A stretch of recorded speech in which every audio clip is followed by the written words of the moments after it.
Well, today we're in week 4 of this Don't Lose Heart series, and we're going to talk about giving.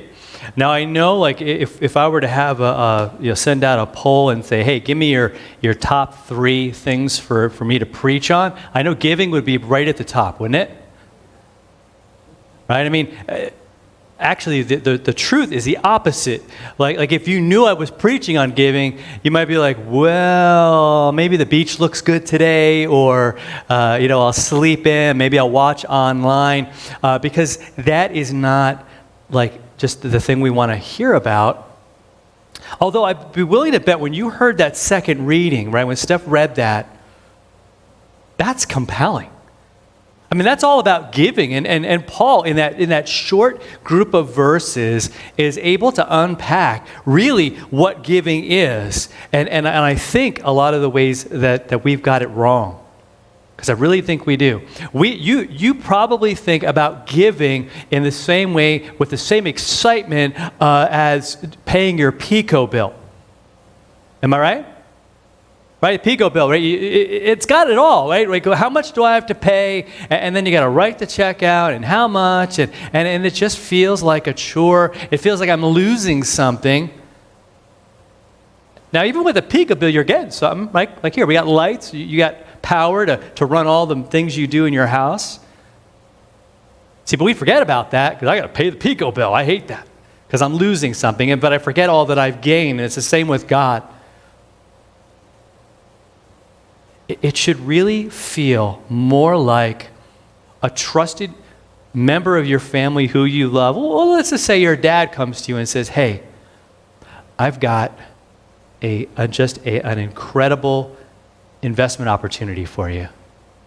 Like I've got this thing, and I want you in on it, and it's going to make us like unlimited money. Like we'll have whatever we need. And then some, it'll be awesome. What would you say to that? Where do I sign, right? You'd be like, I'm in. I want in on that. That's what giving should feel like. Like this amazing thing that I get to be a part of. Because giving, it's not really about the numbers, is it? See, today I pray that at the end of this message that you leave here going, man, this is all about generosity. I want to be able to give. Now, again, giving isn't always easy. I'm not saying that at all, but I'm saying that I want it to be from a different place. I don't want it to feel like paying the Pico bill. I want it to feel like you are investing in something that God himself is doing in the world, and you, listen to that, you get to be part of that. I think that's the problem, is that has escaped our notice. And we think that giving, right? And have you ever noticed that when you think about giving to the church, we always phrase it that way.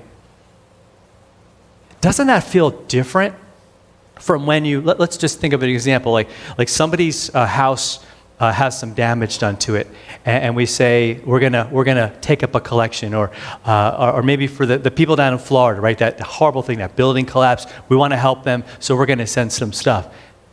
Doesn't that feel different than giving to church, your church offering? Because the church offering feels kind of like who am I giving it to? What am I giving it to? I mean, you kind of know. But when it has someone's name attached to it, when you can see faces and families and a need, and you can see a situation that's really bad, and what your giving can do, it changes everything, I think.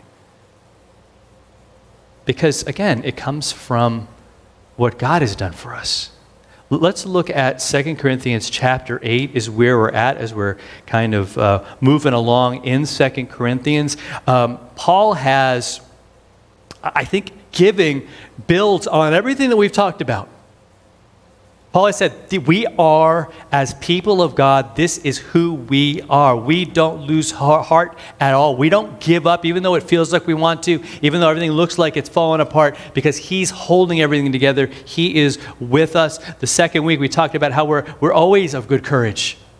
We're always of good courage. And then last week, we were in chapter 6. And we talked about how we are here to kind of give. and that we are ambassadors for Christ. Like we speak for him. So if that's my focus on all those things, on all that God is giving to me,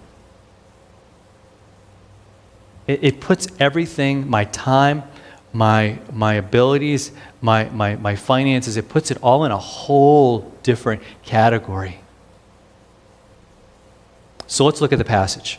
I love how this begins in chapter 8. This is 2 Corinthians 8. He says, we want you to know, brothers, about the grace of God that has been given among the churches of Macedonia, right? So he starts off, before he talks about any money that's been given or any resources, nothing's changed hands in his mind yet, but he sees that the grace of God is what he wants them to see. It's what he wants us to see. This isn't just a really great offering and a really just an outpouring of love, but it comes because of the love of God that's happening in their hearts. That's happening among those churches. Now listen to how he describes them. In a severe test of affliction, their abundance of joy. When's the last time you connected joy and affliction? Can you think of a single time when you felt afflicted, where you could legitimately say, man, this is awful. The bottom just fell out. I'm full of joy. I don't even think joy's on the list. Forget about being on the bottom of it. It's just, but he's saying these people had affliction like you would not believe, but there's an abundance of joy. And also, these churches in Macedonia, their extreme poverty, all of that has overflowed in a wealth of generosity on their part. Because I know this, because I know what happens with me. What happens when you lose heart, when you want to give up? What stops? What's probably the first thing that stops? You stop giving, don't you? Because you got nothing left.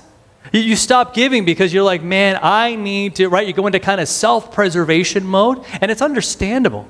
I'm not saying that we don't take care of ourselves. He's gonna talk about that in a few minutes here. Because his hope is not that we are left without and suffer. But he's saying these people had suffering that we can't even imagine, affliction, but there was this joy that was there, but they have extreme poverty, but all of that overflowed in a wealth of generosity on their part. And so to me, this changes the way you see two words, poverty and giving. Actually, poverty and richness, or being rich.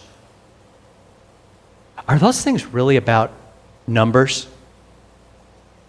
I think and again, I don't think it's about the numbers. I don't think it's about how much you have, because I don't think generosity is about how much you have. I don't think being rich is about how much you have. I think it's about how much you give.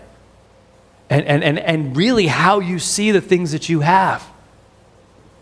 I know some people who are incredibly wealthy, and it is like the gospel preaching when they give, because that's what they do. They don't see this stuff as theirs. They see it as like, I'm loaned from the Lord. Like the Lord blessed me with all that. I had a conversation with someone just a couple months ago.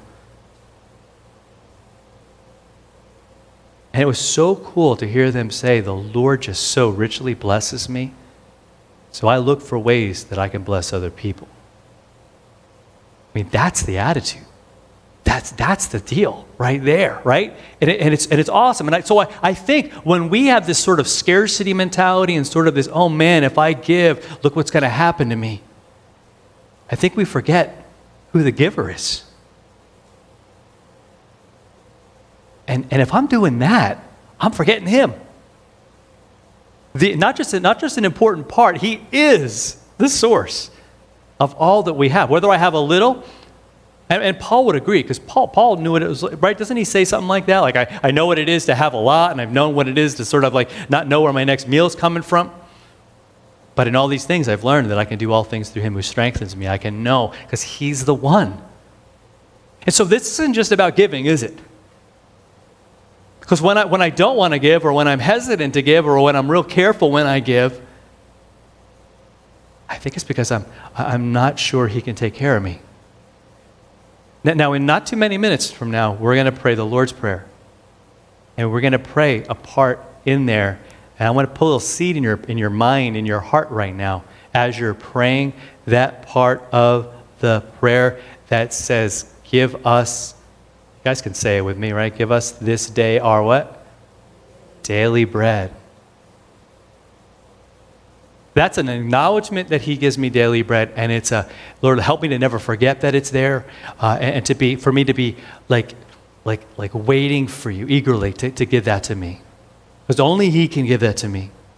See, but we've got it, I know I lose sight of it. It's like, oh, look at all I have, and I forget that he's the one that gave it to me. So this is what these people did. There's this wealth of generosity out of their poverty. That's incredible.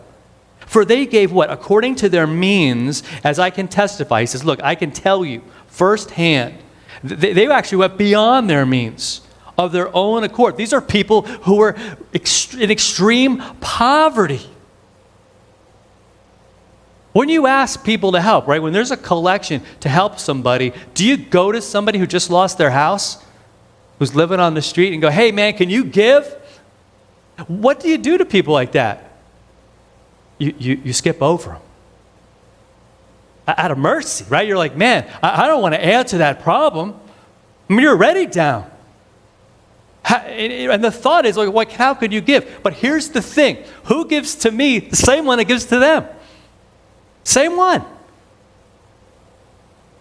We lose that connection. So here's the one that like knocked me back this week. The last little part of verse 3, it was of their own accord. So they didn't get that phone call, right? I get phone calls all the time. Hey, can I put you down for $20? And I say no, and they say, how about 10? I'm like, I haven't, and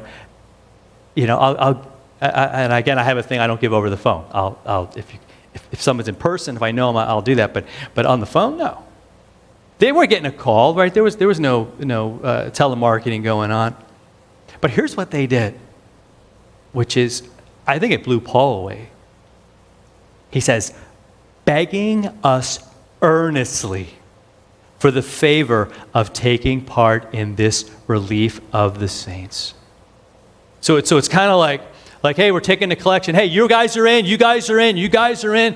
Now we're going to skip you guys, and there's a couple of churches, because, and then these guys and these guys. These guys are going, hey, wait a minute. What about us? Don't overlook what we can give. And they could probably point to a for instance, that Jesus highlighted. Remember the widow's mite? She had the last 2 little coins that she had, she gave. And Jesus says, that's what it's about. She's all in.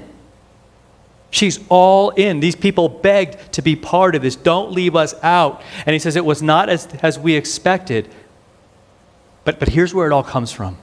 But they gave themselves first to the Lord, and then by the will of God to us.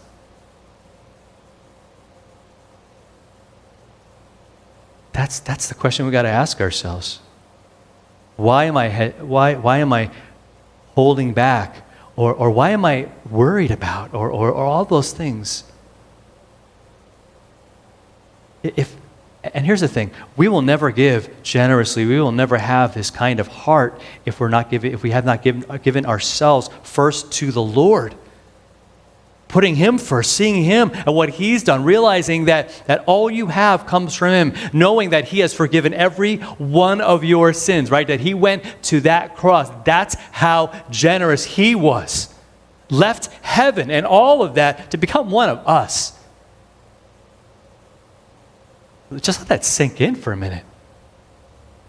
When we look at our sinfulness, we look at our just all of our issues, that He would, listen to this, knowing all of those things, come here, become one of us in every way, be tempted in every way, but without sin, to live a perfect life and in my place and in your place, and then die on that cross and say, all the payment for that, I want it in their account, not mine. I think a couple weeks ago we saw that He said the one who had no sin actually became sin for us. That's how generous he is. That's how much love he gives. In the gospel reading, right? The woman who had that medical condition, he's got stuff to do. He's on his way to heal somebody who's about to die, a little girl who's about to die, and he stops because he wants to make a connection. Think about it. Jesus had power. He could have just been like, all right, healed, healed, healed, right? He could have just walked through and just kind of sent healing to them or thrown out, handkerchiefs, healing now, healing, and they grab them and be healed. But notice, he gives his time. That's why I think the disciples were like, wow, why is he stopping? Why? And we might even ask him, like, why is he interrogating everybody and trying to figure it out? It's not because it was an unauthorized, discharging of his power into somebody's body that healed her. He wants to make a connection, right? He wants her to know this wasn't magic. This was the power of God working. He wants to connect, and he wants her to know that. And to know something even deeper, doesn't he? That she's forgiven, right? That she's whole, that she's healed. And to keep living that way. Because she might have just been like, all right, cool, I got it. That thing's done. Go back to the way it used to be. He's like, life's never going to be different. Life's totally changed for you. So this is the thing, giving ourselves totally to the Lord and then to the work that God is doing. That God is doing. And so Paul's real careful as he goes through this, that they keep doing this, that this thing had started, that they go strong and they keep going. And he says in verse 8, he goes, I'm not saying this as a command, but I want to prove by the earnestness of others. In other words, he's like, I'm not coming down and going, you better give. But he's hoping, I think, to inspire them. To say, look, this is the pattern. This is the way it's done. This is the heart that you should have. That the love that these people have, that their love would be genuine also. So they're not copying. Because what's the worst thing you could do is like, well, they gave, and they're poor as all get out. What's wrong with you guys? You guys got money. He's not saying that at all, is he?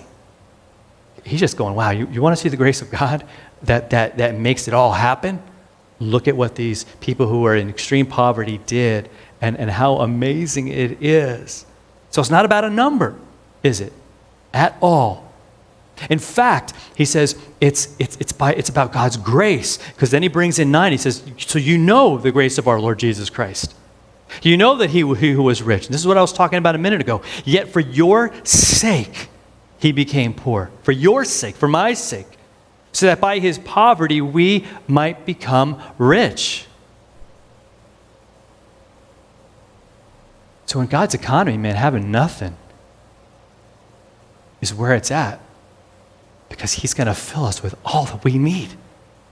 Love, forgiveness. See, because if all of life is about the numbers and the amounts, over and over again, Jesus warns us. Because what happens is life becomes about those numbers, doesn't it? It becomes about those amounts. It becomes either about getting more or protecting what you have. Big or little, doesn't matter. But if it's about him, you're like, yeah. My house, your house. My stuff, your stuff. How can I help you? What can I do? That's freedom. That's living in the gospel. That is beautiful. And I think Paul, and I know I don't want any of us to miss out on that. It is so much better to give than to receive. Right? By Jesus' poverty, we are already rich. We are all already rich. Beyond what we could imagine. And so he goes through. And he's trying to inspire them. And he gives us what I think is an important thing. I want to kind of end on this. I think sometimes we're in that position where we need help. Right? We've all been there. Those Macedonian churches probably needed help. And so as he's talking to these people in Corinth, notice what he says. Look at verse 13. He says, I don't mean that others should be eased and you burdened. I'm not saying that at all. But as a matter of fairness, your abundance at the present time, so right now you're in a season, and we all have these different seasons, don't we? You've had seasons in your life where things have been going great. The bills are paid, everything's awesome, right? You might even have a lot extra. And there's been other times where it's like, all right, I don't know how we're going to, you sit down with the bills, I don't know how we're going to make it. And we've all been everywhere in between. So he's saying, look, he's writing to them, he's appealing to them now because you guys right now, you have the ability to help. So that their abundance, when they get back on their feet, that they'll be able to help you if you have a need. That there may be fairness, he says. So he's not out to add burdens. That's not what God's about. He's about lifting them and using us to lift them and to do all those things.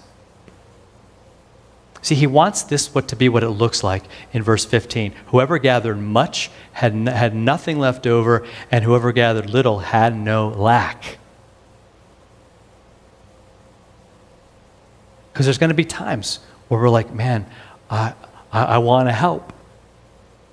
And here's the amazing thing, is we are never without a means to help. Maybe not financial. Because Paul hasn't even touched on, and we could add in there that the incredible power of prayer, the incredible power of support and being there. Now, there's times like where I can't fly to Florida and help those families down there that have been devastated by that disaster there, the building that fell. But I can pray for them. But I can keep praying for them. I can see if there's a church down there that can be the arms and legs and the hands and feet right there in that place. Right? What we can't do, we can't do. But what Paul's calling me to do and you to do is to say, what can you do? What can we do? And I think the answer is far more amazing than any of us give God credit for or ourselves credit for or our churches credit for. Because when we give to church, we're giving to those people who need help. And I want us to see it that way. I used to say years ago, and I got to get back to saying it, that we should put a face, right? Have some faces in there. Have some names in there, right? Have some family and living situations in there when you go to give, no matter where it is, whether it's your church or whether it's a charity that you give to, a neighborhood group that you give some time to. See, that's why people love to give like right face-to-face with people in a community, because you actually see those people. And it's awesome. Because the hope is that they see the love of Jesus in what we do. That they realize that we do it because we've been set free. Not because we have to. There's a lot of people give because they have to. They feel they have to. I always say, I want us to give. Let's give because we get to. We get to. We've been given the privilege to do it.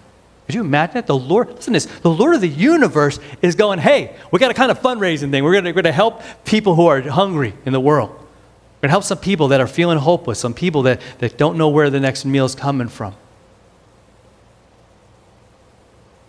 And to me, that's exciting to think that He, the one who made everything, is going to use me and use you and use us to do those things in the world. A very different way of looking at it, I think, from how I personally sometimes look at it. So it's not the PICO bill, okay? It's not the sewer bill. It's not any of those bills. In fact, they're not bills. Bill's been paid. Right? Your sin's been covered, paid for. But as Paul said, it's this continuing debt to love. To love that God wants us to continue to be about every day. It's in His name.